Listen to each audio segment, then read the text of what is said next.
Hello everyone, अस्सलाम वालेकुम। Welcome back to my new vlog. तो आज मैं हाज़िर हूँ एक नए व्लॉग के साथ। तो मैंने सोचा आज मैं आपसे अज़ान के बारे में थोड़ा सा शेयर कर दूँ स्कूल की प्रोग्रेस के लिए। तो यहाँ इनके जी असिस्टेंट हुए थे, जो इन्होंने अच्छी यहाँ पे परफॉर्मेंस हासिल करी है और अच्छे नंबरों से ये मार्क्स उठाए हैं इन्होंने। तो चलिए हम फिर अपनी रेसिपी स्टार्ट करते हैं। तो यहाँ मैंने ली हैं ये एक पैकेट में सिवैयाँ, जो इजीली हर शॉप पर आसानी से मिल जाती हैं। तो ये मैं पूरे पैक की यहाँ मैं बनाऊँगी यहाँ पे। तो मैं आज जो मैं बनाने जा रही हूँ वो बड़ी स्पेशल और मज़ेदार रेसिपी है। मीठे में है वो कुनाफा मैं बनाने जा रही हूँ। तो यहाँ मैंने लिया है बटर को मैं अच्छी तरह यहाँ मैं मेल्ट करूँगी इसमें। और सिवैयों को मैंने हाथों से अच्छी तरह बारीक कर लिया था इसको। तो यहाँ पे मैं अब सिवैयाँ यहाँ पे तकरीबन मैं हल्की लाइट ब्राउन करूँगी, अच्छी तरह इनको मैं भूनूँगी। जब ये हमारी भून जाएंगी तो भुनने पर आ जाएंगी, तो तकरीबन जो मैं भूनूँगी तो वो मुझे भूननी है 4 से 5 मिनट तक। अच्छा, कुनाफा हम जब बनाते हैं तो थोड़ा डिफरेंट स्टाइल में होता है। तो हर जी लोग अपने ही तरीके से बनाते हैं। तो मेरा जो है बनाने का तरीका वो ये है। तो आप लोग भी इसी तरीके से ट्राई करिएगा, बनाइएगा। ये बहुत मज़ेदार जी डिश है। तो यहाँ पे मैंने ये सिवैयाँ निकाल कर अच्छी तरह प्लेट में शिफ्ट कर दी थी। उसके बाद यहाँ पे ये मैंने लिया है दूध है ये, और कॉर्नफ्लोर के 2 चम्मच हैं, और तकरीबन 6 से 7 चम्मच हमने चीनी के लिए हैं। तो यहाँ पे मैंने इसमें चीनी ऐड कर दी। अच्छा, बिल्कुल हमें ठंडे दूध में ये सारे मिक्सचर हमें डालने हैं। तो यहाँ पे ये मैंने लिया है 2 से 3 चम्मच कॉर्नफ्लोर। इनको मैं ठंडे दूध में हल करूँगी। गरम दूध में करूँगी तो वो हमारे लम्स बन जाएंगे और बिल्कुल भी हमारी ये रेसिपी मज़ेदार नहीं बनेगी। तो यहाँ पे इसमें मैंने थोड़ा सा लिया है वनीला एसेंस, इसलिए कि इसकी जो खुशबू आती है जब हम मीठे में ये डालते हैं तो इसकी मीठे में एक अलग ही इसका अपना टेस्ट होता है। तो ये हमें डालना लाजमी है। तो इसको ही मैंने डाला है इसमें, और अच्छी तरह मैं इसको हिलाती जाऊंगी ताकि हमारे लम्स ना बने हीट में। तो यहाँ पे असल में क्या होता है कि जब आप कॉर्नफ्लोर डालो तो आपको काफ़ी एहतियात करनी पड़ती है कि कोई ऐसा होता है ना कि गुठलियाँ वगैरह रह जाती हैं आटे की, कॉर्नफ्लोर की, या हम मैदा डालते हैं तो उसकी भी। तो इसलिए हमें इसको अच्छी तरह हल करना होता है। तो ये मैंने सोचा कि ईद के हवाले से आप लोगों से मैं अपनी ये रेसिपी थोड़ी सी शेयर कर दूं। और मीठे में तो हमारी काफ़ी मज़े की ये रेसिपी है, आगे भी मैं आपको रमज़ान में दिखाऊंगी।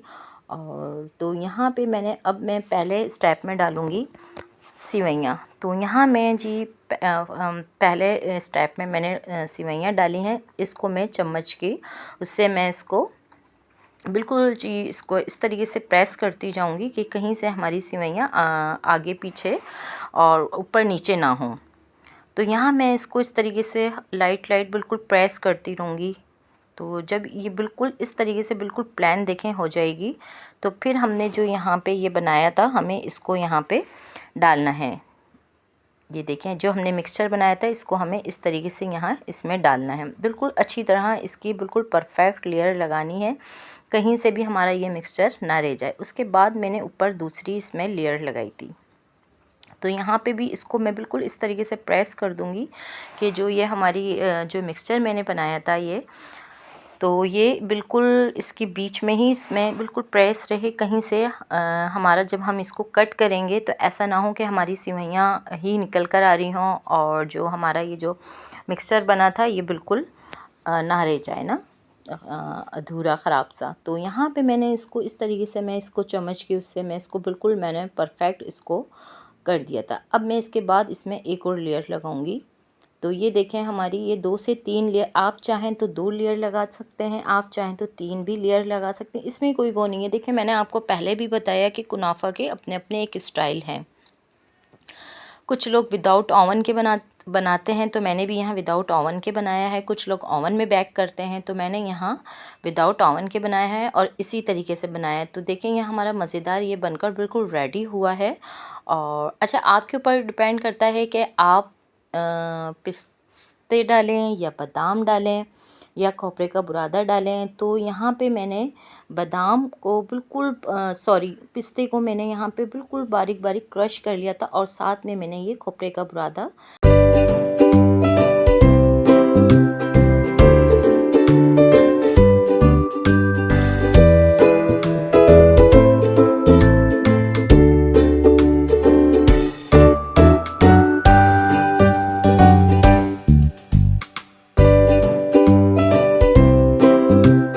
तो बस यहाँ पे मुझे आज करानी थी अज़ान की शॉपिंग। जो हम लोगों की तो शॉपिंग हो गई थी, अज़ान की नहीं हुई थी ईद की शॉपिंग।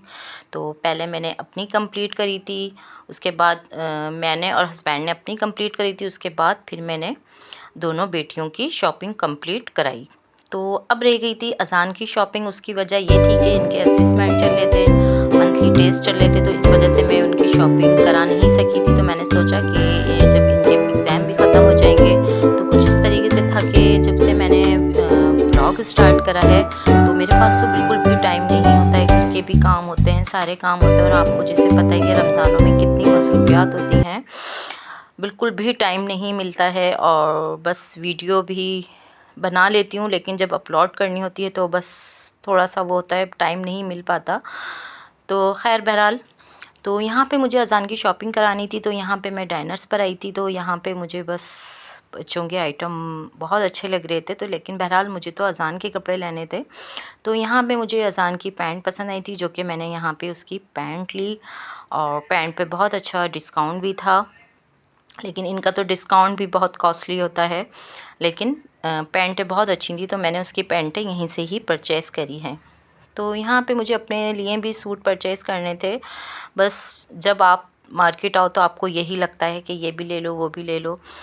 तो बस फिर मैंने सोचा कि नहीं यार, पहले दर्जी के पास हैं, स्टिच होकर वो आ जाए, उसके बाद देखते हैं। तो यहाँ पे बहुत अच्छे तो लग रहे थे कि बस दिल चाह रहा था कि ले लें। लेकिन यहाँ पे हमने अज़ान की शॉपिंग कंप्लीट करनी थी और वो कर ली।